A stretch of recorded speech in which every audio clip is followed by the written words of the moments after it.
we're going to call this thing? Well, it was short shifts. Short shifts is what Toph and Vex have for their like short podcast, so we can't go there. I think we got to go with the hot stove, bringing it back Hotstove. to the old women's league that we used to run back in the day. I'm Coach AP, Coach Bess. and we're going to be talking hockey today. Lots of it. We're going to go with Q Camps coming up this week. Some of them have already started. Some of them are starting this weekend. We're going to be talking about the differences between New Brunswick private hockey and Newfoundland private hockey that he has seen so far. And then we're just going to keep spinning it, and we're going to let it ride and see how long this goes.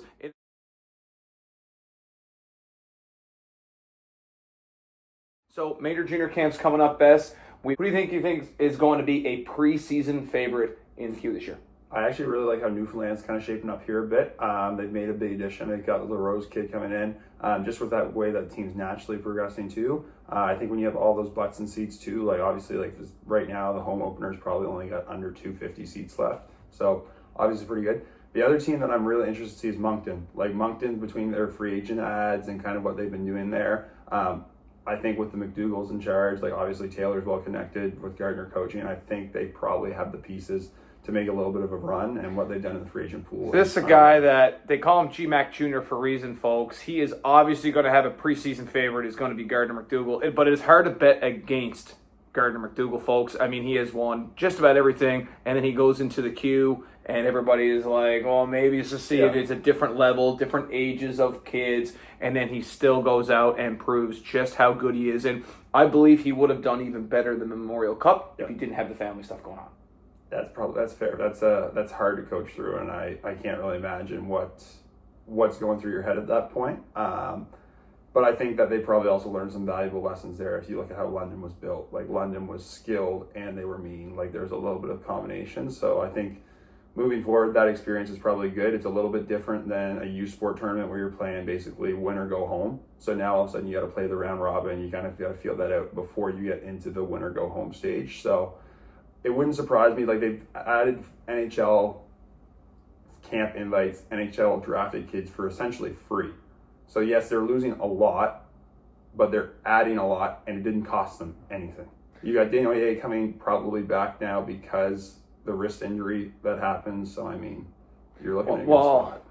For those of you who are watching that don't know who Denoye is, he was a 4th overall pick of the Utah Mammoth, who just switched their logo now. It's not just a random generic lettering. It is an actual logo. What do you think of the Utah logo? It's not bad. I don't mind it. It's I think it's new. It gives a little bit of fresh life. I'm here for it. Like anytime that somebody's going to try something new, I'm here for it.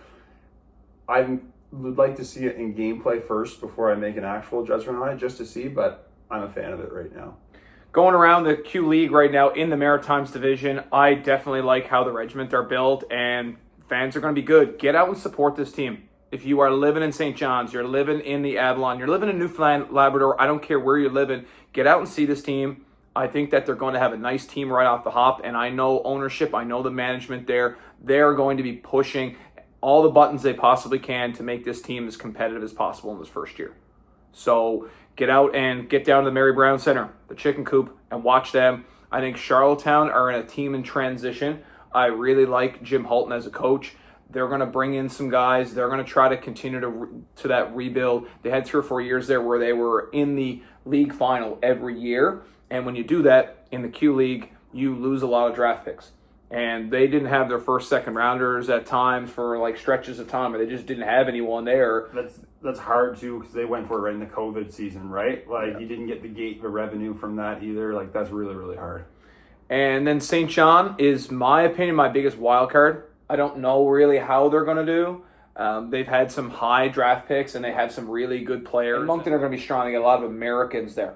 I mean, you look at their training camp roster. Got to throw a shout out to Atlantic Hockey Hub and some of these Atlantic Canadian Instagram pages now and the Facebook pages in the know of who's actually going to be at camp. It's right down to the last player. I just got to literally click through their stories, and it's all there. And I'm caught up. It helped me too. Like it's excellent job. Keep going. I loved the content, and it's honestly beneficial for us all. So they tag us, and we really appreciate it, honestly, because I look at it. Sometimes we'll share it, and it's great because like, even just with the training camp rosters, I know every single person that's going to be there, and I'm scrolling down thinking, okay, that guy was with Yarmouth. We drafted him when I was scouting there. or oh wow, they picked up 4 or 5 Americans I didn't even know were going. So that was in which case with Moncton. But Taylor McDougall, T-Mac, has always been very connected in North America, so he's looking at the trends and saying, okay, we can pull a few guys from the USNDP here. We can get a little bit stronger. Very, very good GM. Shout out to T-Mac. Who knows, maybe he might even catch a few minutes of this one. So, Bess, you decide to take the slow boat over to Newfoundland this year, Yep. and you're going to make a go at it here on the island. What is the biggest difference in private hockey, working with Gusto Hockey previously, to Newfoundland private hockey? Yeah, I mean, I think one of the biggest things, like literally is just getting on the ice here, is like noticing that ice here is 50 minutes. It's not 60. Like I'm used to in New Brunswick having the full 60. You get your 15-minute flood, and then the next group starts. So like if I go over a couple minutes, it's fine. It's not a big deal. Here it's like, okay, it's 6:50, like on a 6 a.m. session. I got to wrap it up at 6:50 and do my chalk, get the pucks off the ice as quick as I can, and then hopefully the Zamboni driver is not going too slow, because otherwise the next session is going to be a little bit late. And sometimes we've had some experience with that. One of the boys down at JBA, great guy, super nice, Unreal but dude. man, oh man, Unreal. like he goes the equivalent of going 15 kilometers an hour on the highway. Oh my lord. Okay, that's a little. I give him 60 on the This is highway. the first episode. I got to push it a little bit, you know? He would definitely break minimum speed records on highways. You know, like when you go to the U.S. and there's like a speed minimum, speed maximum. He's below the minimum. He's got to have the 4-ways on. Got to have the 4-ways. Oh, on. yeah, he does. And For he's sure. in the far right lane. He might even be half in the emergency lane and half in the actual lane. And he's also driving a Suzuki Swift from like 1989.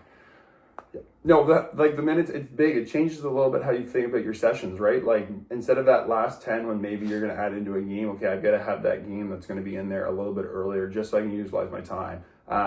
Obviously, like I'm a big believer in like your sessions have to start at the time. Like it's a 6 a.m. session, your session doesn't start at 6:02. But here, even if we're on the ice at 5:59, like let's get her going, because that's just, we gain another minute. And when you only have that 50-minute slot, you got to. Anything you want to add there? I think it doesn't seem like much to the average person, like when you're just looking at, okay, 10 minutes. Like what? But when you're looking at it, it's no different than investing.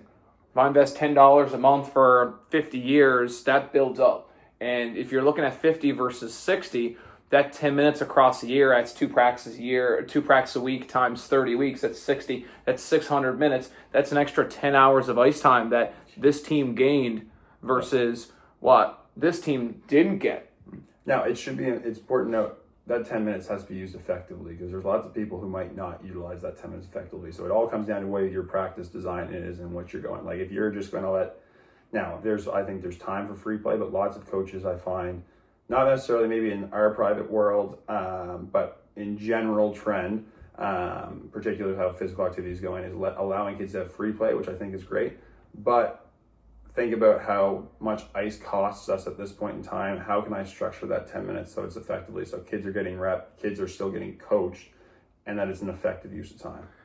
I think free play now almost, you have to have a section of free play, and the other 2 sections are going and doing and are being productive. With ice price being what it is, and with only getting 50 minutes, you can have a section. But if everybody is free play, then it's kind of, I almost feel like it's not as good of a use of the ice. I think that free play needs to come with guidelines. There needs to be guidelines, because there needs to be, okay, we're trying to work on this, we're trying to give some creativity. Like maybe you're working on your shot, so maybe you're literally just putting out a bumper or stick, and you're saying you need to make a deceptive move around this stick. So I can give them, okay, maybe I'm going to drag it, maybe I'm going to pull it in and then push it out, shoot off my outside leg.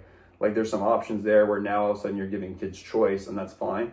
But it still needs to have a little bit of guidelines in place, because otherwise kids don't really know. Now, there's lots of benefits to play. It's well studied in the literature.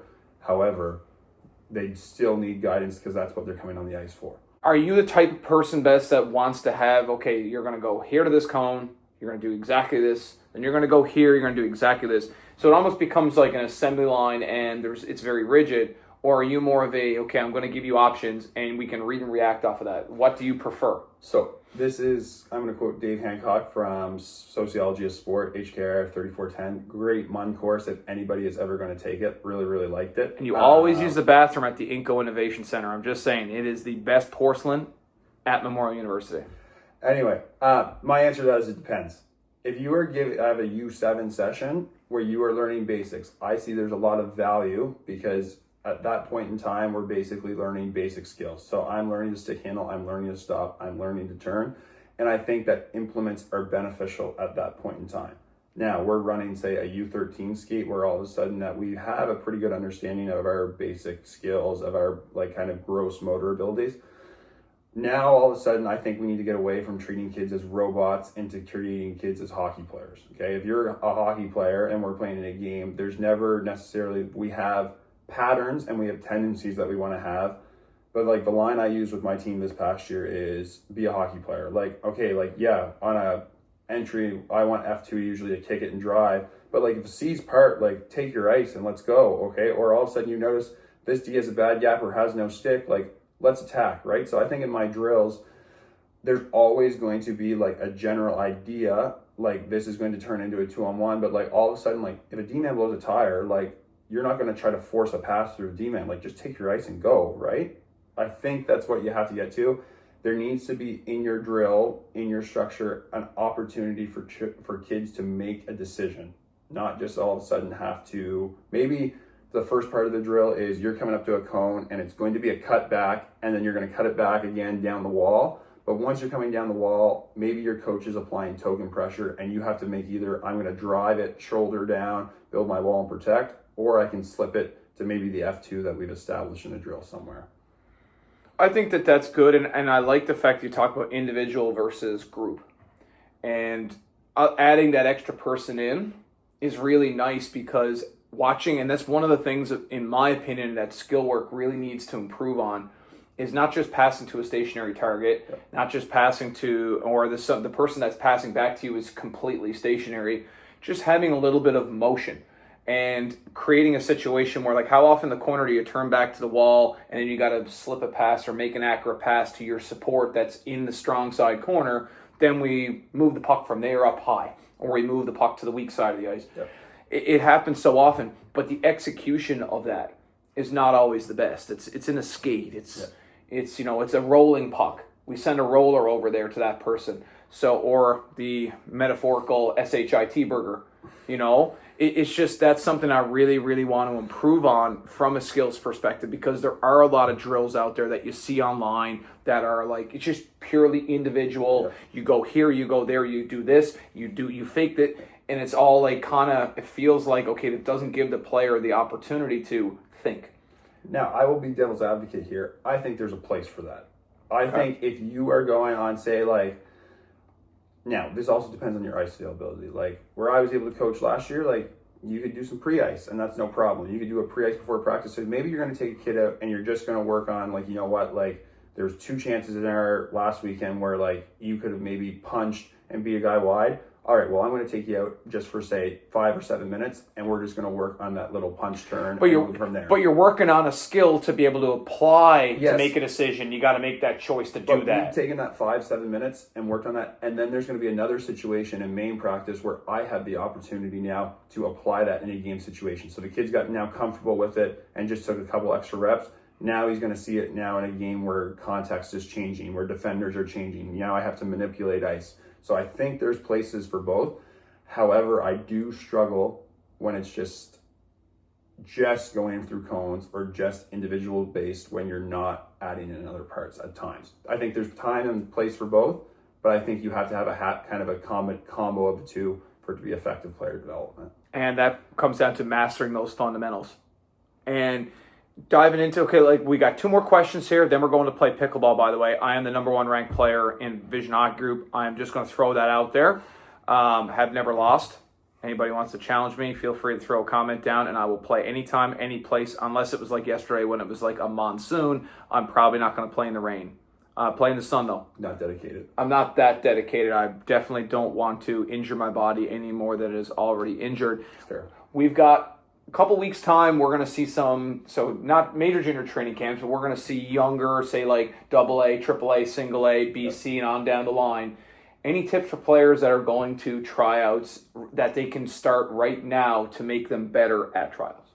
I think anytime you're on the ice, if we can stop and start. Stops and starts in youth hockey in general, I think is one of the things that just doesn't happen. Like, we see kids going for big loops. If you can stop and start and be hard on pucks, like, that's something that's not there. I wouldn't say is very common. And then I think for players that are getting in ready for tryout phase, like play hockey at home, like shoot pucks at home, go out and play some ball hockey, like things like that kids I don't think necessarily do. I think kids view hockey now more so in the last 5-10 years as like, okay, well, I'm at the rink, that's my time to play hockey, I'm going to go home and I'm done now. Like hockey's over. I think that if you looked at, again, 5-10 years ago, the kids who play ball hockey, the kids who shoot pucks in their backyard, like those are little things that you can do so that when you get to the rink, it's not like, crap, I'm shaking off the rust from 3 weeks off the ice, right? For me, I think there's a lot of stuff that you can do away from the rink, such as I can stand in a hockey stance with a broom in my hand for 10 minutes a day. I can text, or if I don't have a broom in my hand, I can text my friends or watch some TikToks while I'm in the hockey stance. Because watching groups, a lot of kids have a hard time staying in a hockey stance. And when they transition from forwards to backwards to forwards, their body rocks a lot. They get a lot of movement in the upper body. If I can develop my leg strength, develop my core strength, I really think that's just going to make me a better player right off the hop. I'm going to look smoother in tryouts. And just starting to get on a better sleep schedule. In the summertime, you're staying up till real late watching that show or whatever, and then you're up early on the ice or you're up early to play soccer camp, whatever. Your sleep patterns are a little bit different. Try to get back on a sleep schedule so that when tryouts do start, like you're not like running on empty already and you're ready to rock and roll. Ryan and I are always trying to make people better and doing little videos like this, but I've posted a lot of blog articles on our website, vhghockey.ca/news. I will post a lot of those articles down below so you can have your best tryout yet. Best Labor Day coming up. You got any plans away from the rink? Away from the rink, going camping. You're a camping guy, aren't you? Yeah, big camp. I like the outdoors, so I'm not positive that fire band's going to be off, but I'm just kind of looking to get out, be with some friends, kind of enjoy some time away from the rink, because that's obviously important too. But might see a way to sneak in maybe a couple hours in the rink there too, because you would say I'm a little bit of a hockey nerd at times. We do happen to have a campfire jacket on our clothing order right now. It's available for the next 10 days, so check out. We will post that link in the description. So if you're looking at buying some stuff for back to school or for the fall, we've got quarter zips, we've got hoodies, something similar to this one, and we've got baseball hats. We've actually thrown a few toques, even though, hey, yesterday it was like 1 degree. 1 degree. Eddie Shear, I'm following him. Sheer weather, great app. It is honestly, I think it was a pretty smart move for him leaving NTV. I think he's a pretty smart guy to go and do his own thing. He's got such a following. He is a Z-list celebrity, in my opinion. He's a guy that like, if somebody asks me like, okay, think of the weather, I think of him. And I don't necessarily know why. Maybe it's a different name because his last name is Shear, Wind Shear. See? Is his real last name Shear? Eddie, contact AP at VHGhockey.ca if you are looking for advertisement opportunities.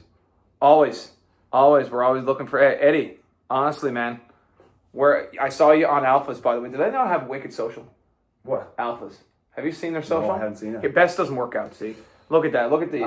Look at these. Rubber arms. That's honestly, he's sponsored. If he's talking about sponsorships, sponsored by Catelli Spaghetti Noodles. Those arms. They haven't been trained. He hasn't hit a curl or a preacher curl in how long? Hey, meet me on the road though. I'll outrun.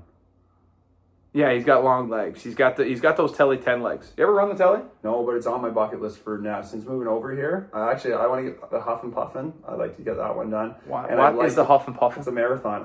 I'm assuming it's still going on. I was here when I was here for my undergrad, and then COVID took it out. And I want to do the Cape to Cabot. I was going to say, I know the Cape to Cabot. I know people who have done that. Mentally, that tires me out because I know if you are familiar with St. John's, you're familiar with Newfoundland area of the Avalon.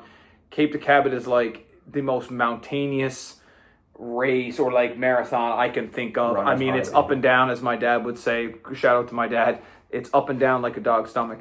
It is like, I mean, you're like, it's like this the entire way. And to finish, I mean, obviously Cape to Cabot, you're going straight up a hill to finish. So, I mean, I'll stick to flat, man. I'm Floridian. I'll stick to flat land and marshes and alligators. I'm sticking to that. Well, that's it for me. I'm Coach AP. Coach Bess. And we're going to do this every other Saturday. Hopefully we'll have better video quality. Maybe we might even get a microphone.